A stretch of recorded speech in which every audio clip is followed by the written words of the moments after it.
A vida do nosso diácono Bruno Andrade. A audiência estava marcada para quarta-feira, mas não aconteceu e foi adiada para o dia 12 de maio. Então continuemos orando pela família do irmão Bruno. A audiência será então prevista para o mesmo horário, à tarde, não é? Às 13h30, é isso? No dia 2 de maio. Que Deus vá adiante. Também uma quarta-feira. Que o Senhor guarde nosso querido Bruno. Por falar em maio, o assunto é um pouco transverso aqui ao nosso momento, mas é preciso que você já esteja se preparando para isso. A gente hoje, inclusive, tem mais uma vez uma evidência clara de que nós precisamos caminhar nessa direção pela nossa falta de espaço. E a partir de maio estamos planejando, os últimos detalhes estão sendo verificados, justamente com a nossa infraestrutura de culto, mas nós vamos iniciar uma experiência de 2 cultos. Na verdade, a igreja tem na sua história uma longa jornada de 2 cultos pela manhã. E nós estaremos, a partir do primeiro domingo de maio, que é o dia 6 de maio, iniciando uma experiência, fazendo um culto mais cedo, talvez 8 ou 8h30, vamos definir isso, divulgar melhor. A escola bíblica será no intervalo dos 2 cultos, e o outro culto após o horário da escola bíblica dominical. Isso tudo numa intenção de reduzir um pouco esta tensão que sempre fica, né? Nós já demos todo o espaço que precisávamos, as crianças já saíram para o módulo infantil, já enchemos as cadeiras aqui na frente, ainda tem algumas aqui, mas ainda temos gente em pé. E isso deixa o nosso coração assim aflito, querendo dar conforto para todos, e não só aqui, mas também o próprio nosso estacionamento já tem vivido há muito tempo na sobrecarga, não é? De possibilidade e de capacidade. Então orem por isso. O mês de abril será um mês importante para nós, porque nós vamos fazer os estudos necessários finais e as avaliações de como serão os cultos de domingo pela manhã, na realidade 2 cultos, 2 momentos de culto ao Senhor. Que Deus vá adiante de nós e que você desde já comece a pensar qual seria o melhor culto para você participar, o primeiro ou o segundo. E da nossa parte você vai ter uma garantia, a mensagem será a mesma, tá bom? Para não ter esse perigo, vim no culto, perdi uma mensagem, vou ter que ficar nos 2 para ouvir a segunda, não. A mensagem vai ser a mesma, justamente para você não ter essa sensação de que perdeu alguma coisa, não é? E que Deus vá nos dirigindo nesse desafio, especialmente a nossa área de música e adoração, né, ministro? Para que Deus nos vamos precisar de um esforço maior dos nossos voluntários, que atuam nos nossos cultos. Os corais também serão desafiados a participar dos 2 cultos. Enfim, teremos aí uma estrutura grande, vamos mexer bastante, e a gente precisa primeiro da oração e também da compreensão da igreja para essa fase de experiência. A gente costuma dizer que experimentar não mata ninguém, nesse sentido, não é? Então vamos experimentar, vamos avaliar, vamos ver qual será o resultado, a capacidade da igreja nessa direção, e que Deus então confirme para nós aquilo que Ele tem como futuro desta igreja. Efésios capítulo 5, os versos 9 a 14. Vamos começar do versículo 8, melhor? Para a gente completar o contexto. E vamos entender o que o apóstolo Paulo vai falar agora. Ele iniciou o capítulo 5 falando daquilo que não é marca de alguém que é nascido de Deus. E agora ele vai passar para o ensino positivo, objetivo, aquilo que é. E ele diz assim, nesse texto de Efésios 5, 8 a 14. Porque outrora vocês eram trevas, mas agora vocês são luz no Senhor.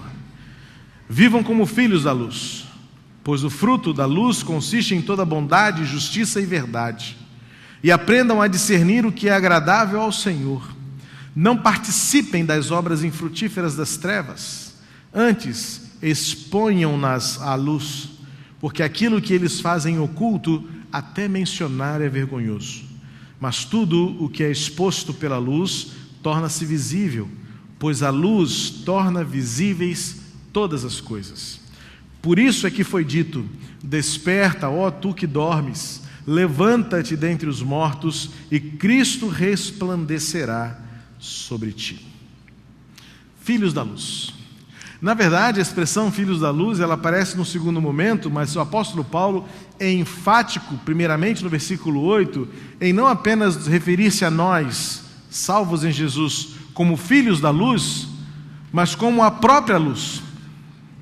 É bem verdade que a própria luz é o nosso Deus, radiante, glorioso, majestoso, que habita o universo e que resplandece como o sol da justiça acima de todas as coisas, acima de todos os lumiares, acima de todas as manifestações.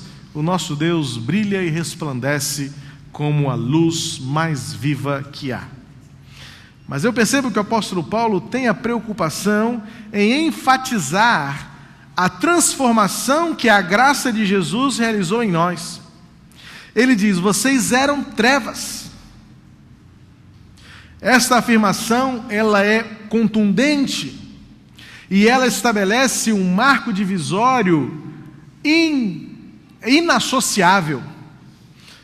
Já compartilhei com os irmãos que, se nós pudéssemos representar por um gráfico ou por uma realidade visível aqui, diríamos que luz e trevas estão em extremidades absolutamente opostas e nunca se relacionam e nunca se aproximam. E cabe a nós fazer uma escolha: ou vivemos nas trevas e nos distanciamos da luz, ou nos aproximamos da experiência da luz e vencemos as trevas.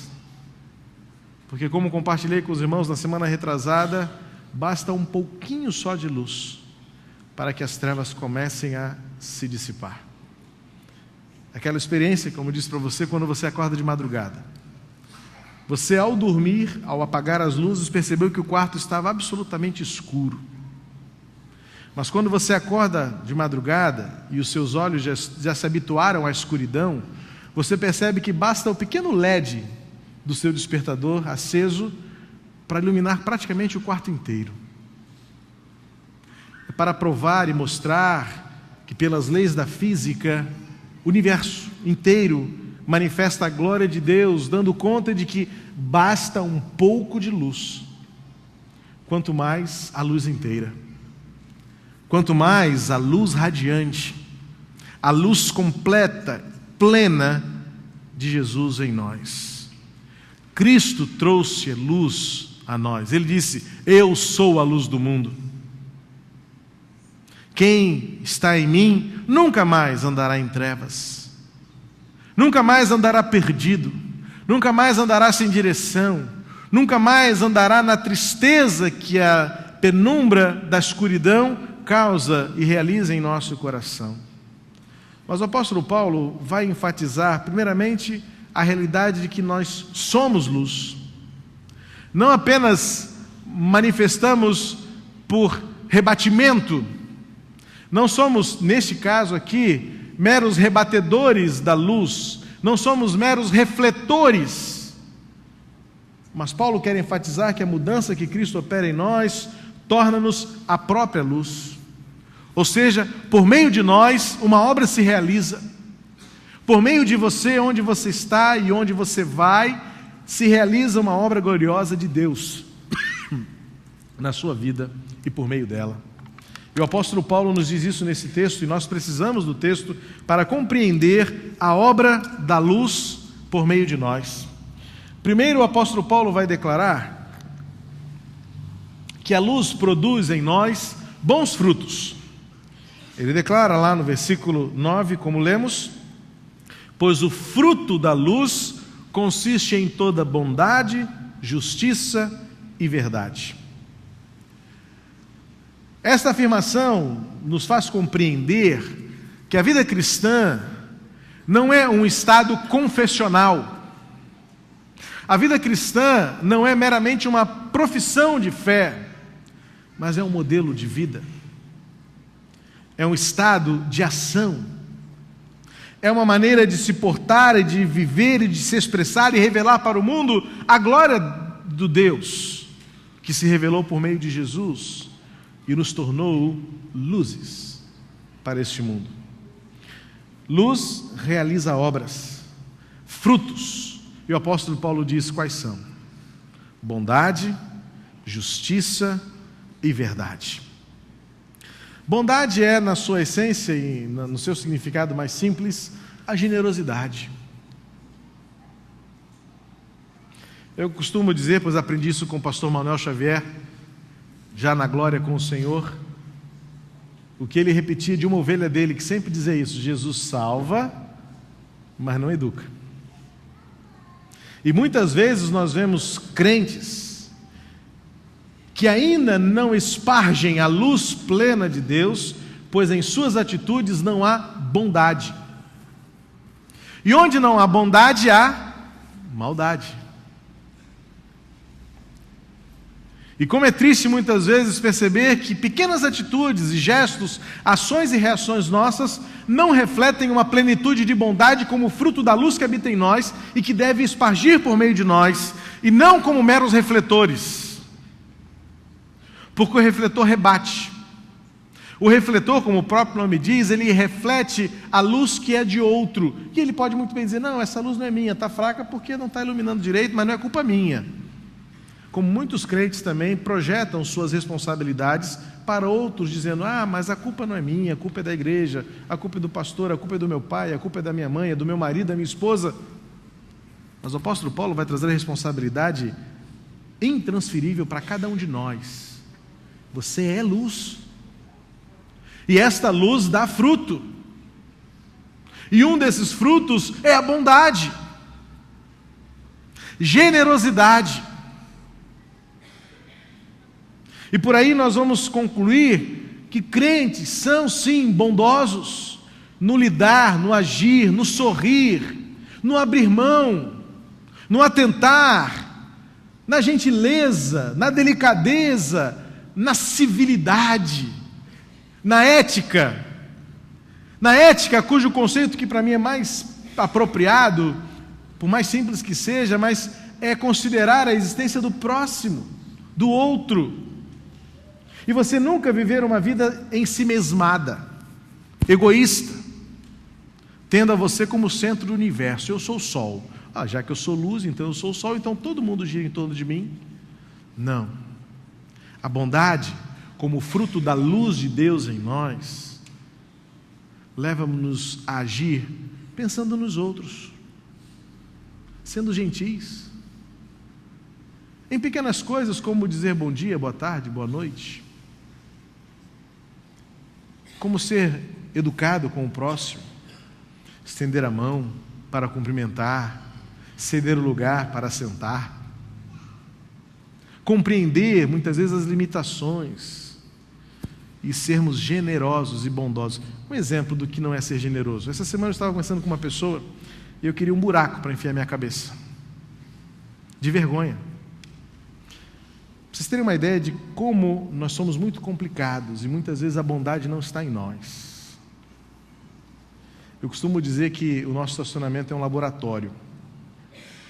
E às vezes eu preferia fechar essas portas, esses portões de estacionamento, e cada um se vira com o seu carro, do que ouvir o que eu ouço às vezes do que acontece nesse estacionamento. E eu preciso compartilhar com vocês hoje. Uma pessoa conversou comigo essa semana, e ela disse que se não fosse pela graça de Deus na vida dela, ela nunca mais voltaria aqui. Eu disse: que é isso, minha irmã? E ela me contou. Ela veio para a escola bíblica, ela ficou para o culto, só que o carro dela, a primeira vez que ela veio na igreja, ela deixou o freio de mão puxado. Aí você pensa: poxa vida, essa pessoa deixa o freio de mão puxado, que falta de respeito com os outros carros, eu tenho que ir embora almoçar. Escreveram no carro dela uns desaforos, gente. Eu fiquei envergonhado, porque alguém que faz parte deste contexto, e você pode dizer: ah, pastor, não era da igreja.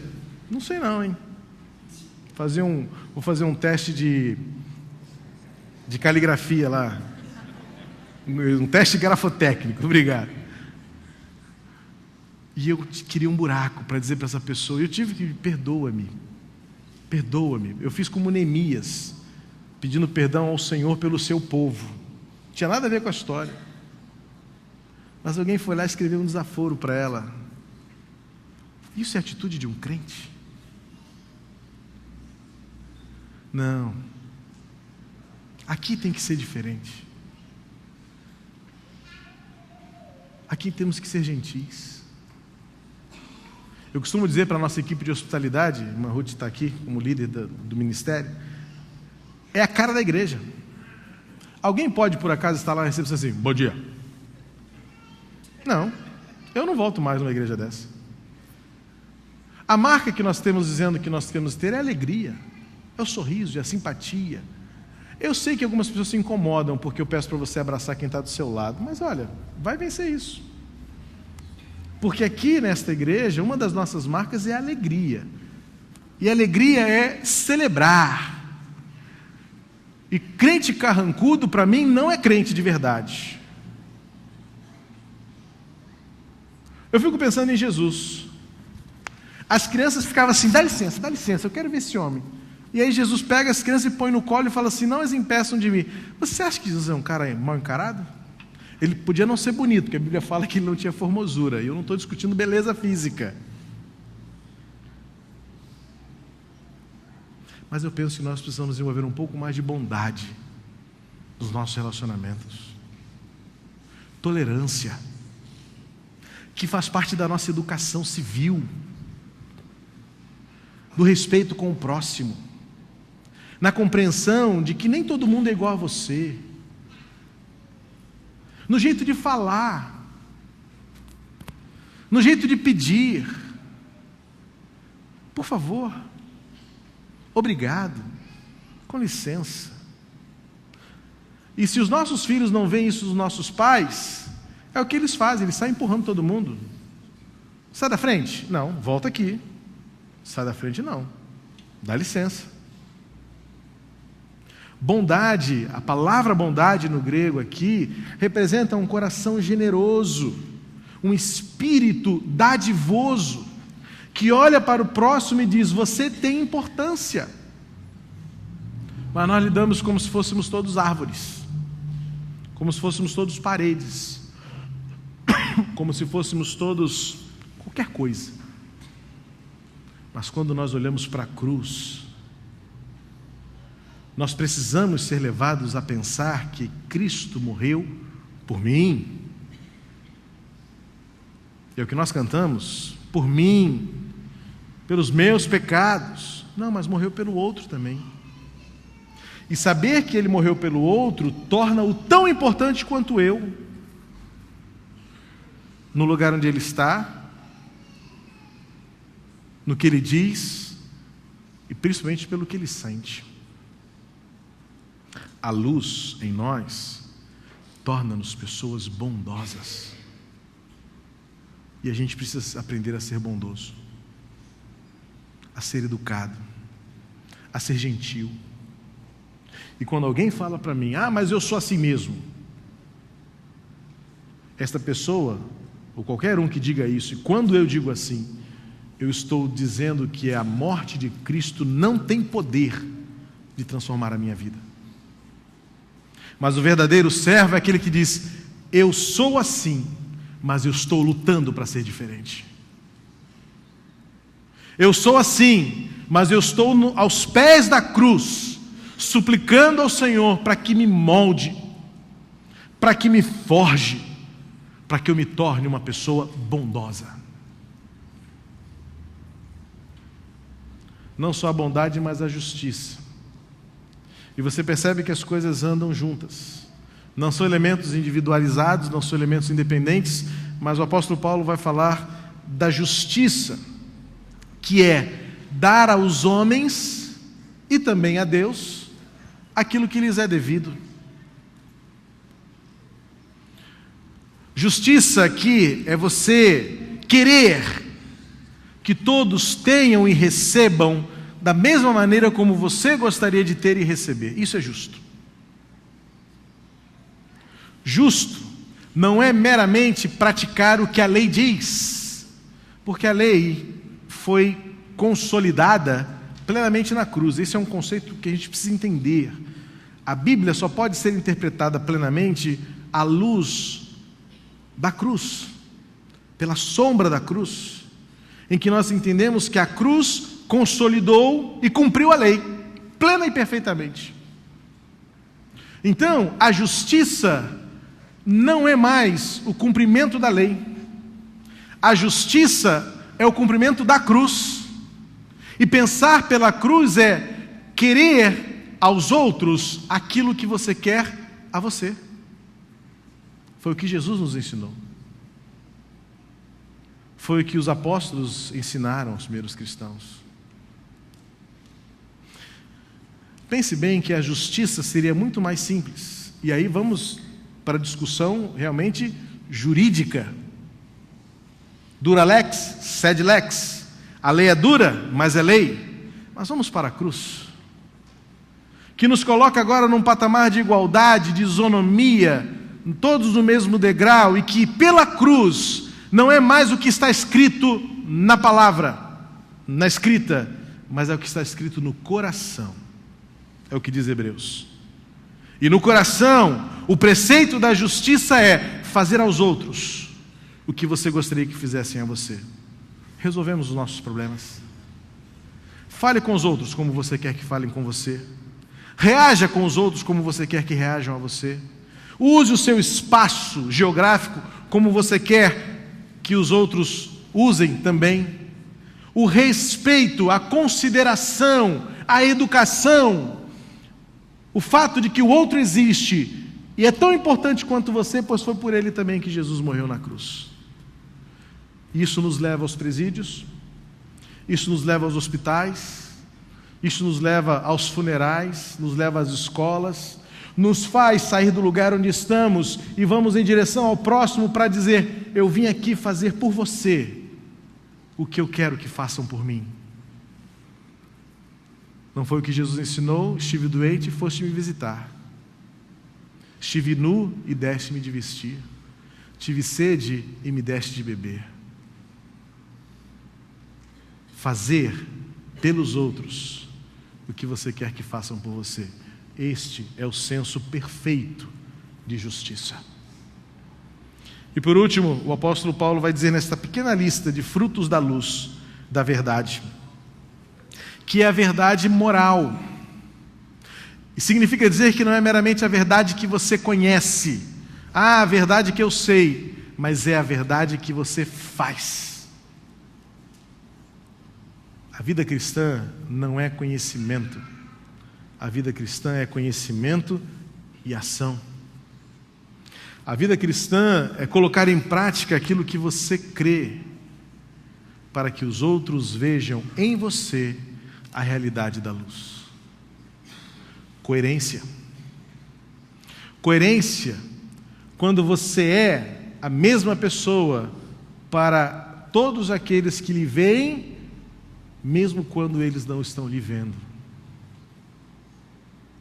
Coerência para que você tenha o mesmo entusiasmo com todas as coisas na sua vida, para que seus filhos vejam a mesma piedade que você demonstra ter nos atos religiosos, quando você está sozinho em casa com os seus. Coerência para que aqueles que ouvem você falando nos corredores possam considerar a mesma coisa quando ouvirem você falar em público.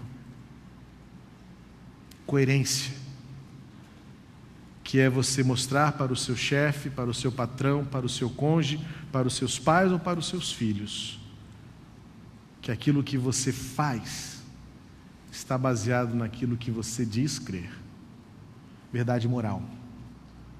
Não é a verdade acadêmica. Esta verdade, a aletheia a que Paulo se refere, aletheia, a palavra grega para a verdade aqui, não é a verdade que se buscam pelos preceitos científicos. Não são as teses, postulados que se confirmam. Não é pela lógica, não é pela coerência, não é pelo fundamento da bancada, não é pelo experimento da tese, da antítese e de qualquer outra postulação acadêmica. Não. Esta é a verdade moral, em que você não apenas sabe, mas você vive. Luz. Para a luz o Senhor nos chamou, na luz devemos viver, e não é de se ignorar o que Paulo quer destacar, que nós somos a luz deste mundo. E é por meio desta luz que o mundo conhece o que é bondade, é por esta luz que o mundo conhece o que é justiça, é por esta luz que o mundo conhece o que é verdade. É por esta luz, você e eu, que o mundo saberá que Jesus veio ao mundo para morrer pelos nossos pecados. Você é luz. E quero desafiar você nesta manhã a mostrar isso para o mundo. Pela sua bondade. Seja generoso. Seja agradável. Seja saudável nos seus relacionamentos. Seja justo. Pratique, viva, escolha, decida, reaja da mesma maneira como você deseja que os outros façam com você. A verdade, não apenas pelos conhecimentos que você adquiriu, mas pela moral que você sabe viver. Mostre Jesus. Faça a cruz ter valido a pena, pois Ele morreu naquele lugar, para que você e eu sejamos luz, vivamos na luz. A luz tem outras obras também. Nós vamos continuar adiante no texto que lemos, hoje ficamos apenas nos primeiros versículos, mas suficientemente para nós entendermos que se somos luz, devemos viver de maneira bondosa, justa e verdadeira, mostrando ao mundo a generosidade da graça de Deus, mostrando ao mundo a ética nos nossos relacionamentos, querendo praticar com os outros aquilo que queremos que pratiquem conosco. E a verdade, mostrando ao mundo a coerência, sendo aquilo que nós dizemos crer, mostrando para o mundo, não por palavras, mas por obras, que Cristo é o Senhor da nossa vida. Quero convidar a participar desta mesa todos aqueles que nesta manhã, sendo luz, alcançaram a graça de Jesus e vivem uma nova vida com Ele. Quero convidar a irmã Aldiva Sanches, que vai nos preparar para o momento da ceia do Senhor, declamando uma de suas poesias.